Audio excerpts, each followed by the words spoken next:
اعوذ باللہ من الشیطان الرجیم، بسم اللہ الرحمن الرحیم۔ غزوہ بدر میں اب مسلمانوں کو فتح ہو چکی تھی۔ مشرکین مکہ جو ہیں وہ واپس چلے گئے تھے، ان کے 70 لوگ جو تھے وہ مارے گئے تھے، اور بعض روایات میں آتا ہے کہ ان کے 73 لوگ جو تھے ان کو قیدی بنایا گیا تھا، اور بعض میں آتا ہے کہ 74 ان کے لوگ جو تھے ان کو قیدی بنایا گیا تھا۔ 15 مسلمان جو ہیں وہ شہید ہوئے تھے، اور جب قریش واپس چلے گئے ہیں تو حضور پاک صلی اللہ علیہ وآلہ وسلم نے صحابہ سے کہا کہ ہم لوگ 3 دن تک اس جگہ پہ ٹھہریں گے، اور ان 3 دنوں میں آپ نے جو مسلمان شہید ہوئے تھے آپ نے ان کو اسی جگہ کے اوپر دفن کیا ہے۔ اور حضور پاک صلی اللہ علیہ وسلم نے فرمایا ہے کہ شہید جب قیامت کے دن اٹھے گا تو اس کا جو خون ہے اس میں سے خوشبو جو آ رہی ہوگی وہ مشک کی طرح کی ہوگی۔ اور آپ نے صحابہ جو شہید ہوئے ہیں ان کو آپ نے الگ الگ دفن کیا ہے، علیحدہ علیحدہ قبروں میں، اور جو مشرکین مکہ تھے ان کی تعداد چونکہ زیادہ تھی تو پھر آپ نے ان کو ایک گڑھا کھودا اور اس میں ان سب کو ڈال دیا، اور اوپر آپ نے اس کے مٹی ڈال دی ہے، سوائے امیہ بن حلف کے۔ امیہ بن حلف جو تھا یہ جہاں پہ اس کی ڈیڈ باڈی پڑی ہوئی تھی وہاں پہ نیچے چھوٹے چھوٹے پتھر تھے، کنکر تھے، پیبلز جو ہوتے ہیں، اور اس کے اوپر اس کی باڈی تھی۔ تو جب اس کی باڈی کو اٹھانے کی کوشش کی گئی تھی تو وہ اس کا جو گوشت ہے وہ نیچے گر رہا تھا، تو پھر حضور پاک صلی اللہ علیہ وآلہ وسلم نے حکم دیا کہ اس کو ادھر ہی رہنے دو، اور اس کے اوپر اور تھوڑے لا کے تو پتھر اس کی باڈی کو پیبلز کے ساتھ کور کر دو، کنکرز کے ساتھ۔ تو اس کو اسی جگہ پہ رہنے دیا گیا تھا، جبکہ باقی جتنے بھی مشرکین مکہ تھے ان کو اس گڑھے میں ڈال دیا گیا تھا، اور اوپر سے ان کو مٹی کے ساتھ کور کر دیا گیا تھا۔ یہ امیہ بن حلف وہی تھا جو حضرت بلال حبشی جو ہیں ان کو تکالیف دیا کرتا تھا۔ اب 3 دن تک جو ہیں وہ مسلمان ادھر ہی رہے ہیں، اور تیسرے دن حضور پاک صلی اللہ علیہ وآلہ وسلم نے لشکر کو تیاری کا حکم دیا، اور وہاں سے جب آپ کوچ کرنے لگے ہیں تو آپ صلی اللہ علیہ وآلہ وسلم اس گڑھے کے کنارے پہ کھڑے ہوئے ہیں جس کے اندر مشرکین مکہ تھے، اور آپ نے ان کی لاشوں سے مخاطب ہوتے ہوئے کہا ہے کہ اے عتبہ بن ربیعہ، اے شیبہ بن ربیعہ، اے امیہ بن حلف، اور اے ابو جہل بن ہشام، کہ تم لوگ نبی کا خاندان ہوتے ہوئے بہت برے ثابت ہوئے۔ تم مجھے جھٹلاتے تھے جبکہ لوگ میری تصدیق کرتے تھے، تم نے مجھے وطن سے نکالا جبکہ دوسروں نے مجھے پناہ دی، تم نے میرے مقابلے میں جنگ کی جبکہ غیروں نے میری مدد کی۔ اور پھر اس کے بعد آپ نے ان کو کہا کہ کیا تم نے اللہ اور اس کے رسول کا وعدہ جو ہے اس کو سچا پایا؟ میں نے تو اللہ اور اس کے رسول کے وعدے کو سچ پایا ہے جو اللہ تعالیٰ نے مجھ سے کیا تھا۔ آپ صلی اللہ علیہ وآلہ وسلم کی یہ الفاظ سن کر حضرت عمر رضی اللہ عنہ نے عرض کی، یا رسول اللہ، آپ ان مردوں سے باتیں کر رہے ہیں جو بے روح لاشیں ہیں۔ اس کے جواب میں آپ صلی اللہ علیہ وآلہ وسلم نے ارشاد فرمایا، جو کچھ میں کہہ رہا ہوں اس کو تم لوگ اتنا نہیں سن رہے جتنا یہ لوگ سن رہے ہیں، مگر یہ لوگ اب جواب نہیں دے سکتے۔ غزوہ بدر میں جو ہے مسلمانوں کو مال غنیمت بھی ملا تھا، جیسے کہ سورۃ انفال جہاں سے شروع ہوتی ہے کہ یسألونک عن الانفال، کہ اے نبی اکرم صلی اللہ علیہ وآلہ وسلم وہ آپ سے مال غنیمت کے بارے میں پوچھتے ہیں، قل الانفال للہ والرسول، تو آپ کہہ دیجئے کہ مال غنیمت اللہ اور اس کے رسول کے لیے ہے، فاتقوا اللہ، تو اللہ تعالیٰ سے ڈرو، وَأَصْلِحُوا ذَاتَ بَيْنِكُمْ، اور آپس میں جو تمہارے معاملات ہیں ان میں باہمی اصلاح کر لو۔ یعنی غنیمت سے مراد وہ مال ہے جو کافروں سے لڑائی کے بعد جب ان کو غلبہ حاصل ہوتا ہے، فتح حاصل ہوتی ہے، تو جو مال ملتا ہے اس کو مال غنیمت کہتے ہیں۔ پہلی بتوں میں اس کے لیے یہ طریقہ تھا کہ جب جنگ ختم ہو جاتی تھی تو جو کافروں سے سامان حاصل ہوتا تھا اس کو سب کو ایک جگہ پہ جمع کرتے تھے، اور پھر آسمان سے آگ آتی تھی اور اسے جلا کر بھسم کر دیتی تھی، لیکن امت مسلمہ کے لیے یہ مال غنیمت جو اللہ تعالیٰ نے اس کو حلال کر دی ہے۔ اور جیسا کہ سورۃ انفال کی آیت نمبر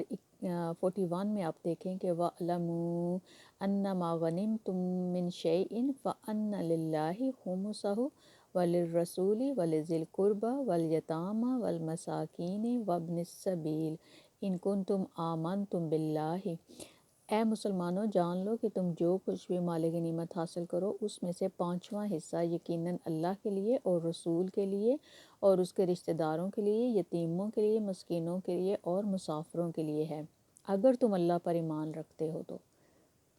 یہ سورۃ انفال کی آیت نمبر 41 ہے۔ اور غزوہ بدر میں بھی جتنا بھی مال ملا تھا پھر اس سارے کو اکٹھا کیا گیا تھا، اور سارے جو صحابہ ہیں ان کو سب کو برابر کا حصہ ملا تھا، اور حضرت عثمان جو ہیں ایون ان کو بھی حصہ ملا تھا، کیونکہ انہوں نے غزوہ بدر میں شمولیت نہیں کی تھی، کیونکہ ان کی جو وائف تھیں حضرت رقیہ وہ بیمار تھیں، اور حضور پاک صلی اللہ علیہ وآلہ وسلم نے ان کو حکم دیا تھا کہ آپ ان کی عیادت کے لیے ان کے پاس رہیں، اور حضرت رقیہ جو ہیں وہ حضور پاک صلی اللہ علیہ وآلہ وسلم کی بیٹی بھی تھیں، اور جب حضور پاک صلی اللہ علیہ وسلم جس دن مدینہ واپس گئے ہیں تو اس دن جو ہے ان کو دفن کیا گیا، یعنی کہ ان کا انتقال ہو گیا تھا اس دن، جس دن حضور پاک صلی اللہ علیہ وسلم مدینہ واپس گئے ہیں غزوہ بدر کی فتح کے بعد۔ اور اس کے بعد جب قیدیوں کا معاملہ آیا ہے تو صحیح بخاری میں ہے کہ جب حضور پاک صلی اللہ علیہ وآلہ وسلم نے قیدی دیکھے ہیں تو آپ نے کہا ہے کہ اگر آج موتم بن عدی زندہ ہوتا اور وہ مجھے ان قیدیوں کے بارے میں کہتا تو میں ان سب کو آزاد کر دیتا۔ موتم کا میں نے آپ کو پیچھے بتایا تھا کہ موتم بن عدی نے حضور پاک صلی اللہ علیہ وآلہ وسلم کو پناہ دی تھی جب حضور پاک صلی اللہ علیہ وسلم طائف سے واپس آئے ہیں، تو اس وقت آپ کو مکے میں نہیں داخل ہونے دیا گیا تھا، اور پھر آپ 3 دن جو ہے مکے سے باہر آپ نے کیمپ میں گزارے ہیں، اور آپ نے ان کے ساتھ بات چیت کرنے کی کوشش کی ہے، مختلف لوگوں کے پاس آپ نے بھیجا ہے، ان کو حضرت بلال حبشی کو، اور جب کسی نے بھی آپ کو کسی نے کہا کہ میں اتنا اسٹرانگ نہیں ہوں کہ آپ کو پناہ دے سکوں، کسی نے کچھ کہا، انہوں نے بہانے بنائے یا جو بھی جس طرح کے بھی حالات تھے ان کے، تو جو موتم بن عدی تھا جب حضور پاک صلی اللہ علیہ وسلم نے اس کے پاس پیغام بھیجا ہے تو اس نے اپنے بیٹوں کو دے کے گھوڑے دے کے بھیجا، اور اس نے ان کو کہا ہے کہ حضور پاک صلی اللہ علیہ وسلم کو اپنی حفاظت میں لے کے آؤ، اور جب وہ لے کے آئے ہیں تو پھر حضور پاک صلی اللہ علیہ وسلم کو موتم بن عدی نے کہا ہے کہ آپ مکہ میں پہلے آپ طواف کریں، پھر آپ نے ادھر طواف کیا اور پھر ادھر کھڑے ہو کے اس نے کہا کہ آج سے جو حضور پاک صلی اللہ علیہ وسلم ہے وہ میری پناہ میں ہے۔ تو اس وقت تک موتم بن عدی کا انتقال ہو چکا تھا، لیکن حضور پاک صلی اللہ علیہ وسلم نے اس کو یہ کہا کہ اگر وہ زندہ ہوتا اور مجھے کہتا کہ ان سب قیدیوں کو آزاد کر دیں تو میں ان کو 1 منٹ میں آزاد کر دیتا۔ اب جب ان قیدیوں کے بارے میں حضور پاک صلی اللہ علیہ وسلم نے حضرت ابو بکر اور حضرت عمر سے دریافت کیا کہ ان کے بارے میں کیا کریں، تو حضرت ابو بکر نے کہا کہ یا رسول اللہ یہ ہمارے اپنے لوگ ہیں، ہماری فیملی ہیں، تو بہتر ہے کہ ہم ان سب کو آزاد کر دیں۔ اور حضرت عمر نے کہا کہ یا رسول اللہ ان لوگوں نے ہمیں مارنے کی کوشش کی ہے، اس لیے جو لوگ بنو خطاب سے ہیں ان کو میرے حوالے کریں، میں ان کو ختم کروں گا، جو بنو ہاشم سے ہیں ان کو حضرت علی کے حوالے کریں تو وہ ان کا خاتمہ کریں گے، ہم ان کو چھوڑیں گے نہیں، یہ حضرت جو عمر ہیں اور رضی اللہ عنہ انہوں نے کہا تھا۔ تو پھر حضور پاک صلی اللہ علیہ وآلہ وسلم نے کہا تھا کہ ابو بکر تم نے حضرت ابراہیم علیہ السلام اور حضرت موسیٰ علیہ السلام کی طرح کی بات کی ہے، حضرت ابراہیم علیہ السلام اور حضرت عیسیٰ علیہ السلام کی طرح کی بات کی ہے حضرت ابو بکر نے، کیونکہ حضرت ابراہیم علیہ السلام نے کہا تھا کہ اگر یا اللہ اگر یہ لوگ میری بات کو مانتے ہیں تو یہ مجھ میں سے ہیں، لیکن اگر یہ لوگ میری نافرمانی کرتے ہیں تو اے اللہ تو غفور الرحیم ہے۔ اور اسی طرح حضرت عیسیٰ علیہ السلام نے کہا تھا کہ اے اللہ اگر آپ ان کو عذاب دیتے ہیں تو یہ آپ کے بندے ہیں، اگر آپ ان کو معاف کر دیتے ہیں تو آپ ہی عزیز ہیں اور آپ ہی حکیم ہیں۔ لیکن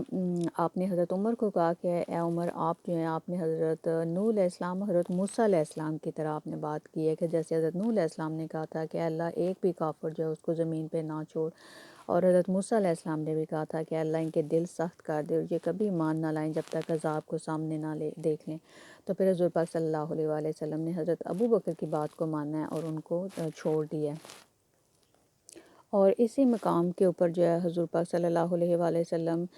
نے کھڑے ہو کے تو 2 لوگوں کو آپ نے جو ہے وہ قتل کرنے کا حکم دیا ہے، ان میں سے ایک شخص جو تھا وہ نضر بن حارث ہے، اس کو آپ نے کہا تھا ابن اسحاق کہتے ہیں کہ نضر بن حارث جو تھا یہ قریش کے شیطانوں میں سے ایک شیطان تھا،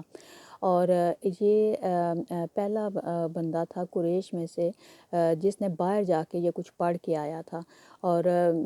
اس نے جب قرآن پاک نازل ہونا شروع ہوا تو اس نے حضور پاک صلی اللہ علیہ وسلم کے بارے میں اور قرآن پاک کے بارے میں اس نے بہت سخت الفاظ استعمال کیے، اور یہ لوگوں سے کہا کرتا تھا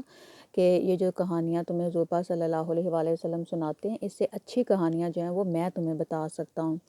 تو اور دوسرا جو تھا عقبہ بن ابی معیط تھا، اس کو حضور پاک صلی اللہ علیہ وآلہ وسلم جو ہے ان کو قتل کا حکم دیا، اور حضرت علی نے عقبہ بن ابی معیط جو ہے اس کو قتل کیا ہے۔ اور یہ عقبہ وہی ہے جس نے حضور پاک صلی اللہ علیہ وآلہ وسلم کے اوپر، جب آپ خانہ کعبہ میں نماز پڑھ رہے تھے تو آپ کی گردن مبارک کے اوپر اس نے جلا کے اونٹ کی اوجڑی اور سارا گند رکھ دیا تھا، اور جب سب لوگ ادھر کھڑے ہو کے ہنس رہے تھے، اور حضرت عبداللہ بن مسعود کہتے ہیں کہ میں کھڑا تھا لیکن میں کچھ کر نہیں سکتا تھا، کیونکہ میں تو خود غلام تھا اور باقی سب جو تھے وہ قریشی تھے۔ اور پھر کہتے ہیں کہ جب حضرت فاطمہ تک یہ بات پہنچی ہے، اس وقت وہ چھوٹی بچی تھیں، وہ روتی خانہ کعبہ میں آئی ہیں، اور انہوں نے آ کے تو حضور پاک صلی اللہ علیہ وآلہ وسلم کی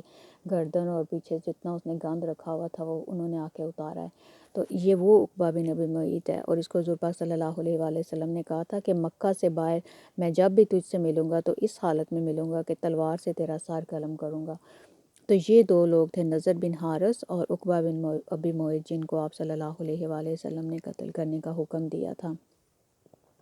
اب حضرت محمد صلی اللہ علیہ وآلہ وسلم نے جو ہے وہ مدینہ میں اپنے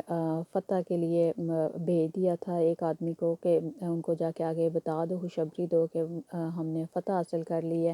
اور سموار کا دن تھا، کیونکہ آپ نے جب جنگ شروع کی تھی تو اس وقت غزوہ بدر جمعے والے دن شروع ہوا تھا، اور آپ نے سموار والے دن جو ہے آپ وہ واپس گئے ہیں، کیونکہ 3 دن آپ نے ادھر قیام کیا تھا۔ اور ابھی آگے مدینہ میں کیا ہوا اس کا میں آپ کو انشاءاللہ اگلی دفعہ بتاؤں گی انشاءاللہ۔ تب تک کے لیے السلام علیکم ورحمۃ اللہ وبرکاتہ۔